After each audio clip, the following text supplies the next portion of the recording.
नौरे भारत और दक्षिण अफ्रिका टी20 मैच पाई कटक बारपाटी स्टेडियम रे जोरदार प्रस्तुति आसंता काली काउंटर रे आरंभ हेबो ऑफलाइन टिकेट बिक्री प्रथम थर पाई महिलांक पाई स्वतंत्र भाव में दुईटी टिकेट काउंटर रो व्यवस्था होईछि।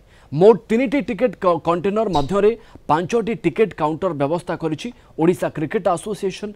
पूर्व थर भली ठेलापेला परिस्थिति जोपरि सृष्टि न हुए सेति पदक्षेप निया जाउछि। टिकेट किणवा प्रवेश एवं प्रस्थान पथ भिन्न भिन्न रखाजिब।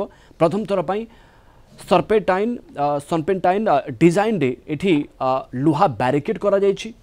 एठी मु कहि रखिबी टिकेट कला बजारी उपरे भी सतर्क दृष्टि रखिब कमिशनरेट पुलिस। ऑफलाइन टिकेट नहीं केमिति व्यवस्था होईछि ए संपर्क में अधिक सूचना देउछंती आम कटक रिपोर्टर जय महांती।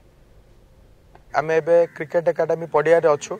एई जगह रे प्रथमे टिकेट आसाई माने आसिकी पहुँचवा पर से माने गोटे निर्दिष्ट भाव में गोटे निर्दिष्ट ढंग से निज निजर जगह को से माने अधिकार करिवे एवं से स्थान जो आपण देखुचंदी एई जगह एबे गोटे बैरिकेडिंग हेची स्टील आ लुहार बैरिकेडिंग हेची। एठी आपण जो कथा कहउतले गोटे सर्पेंटाइन डिजाइन करा हेची अधिक लोकन को शृंखलित भाव में केमती एठी अकोमोडेट करि हबो से माने केमती एई जगार काउंटर आड़ को अग्रसर करेंगे शृंखलित भाव में गोटे व्यवस्थित ढंग से गोटे सर्पिल गति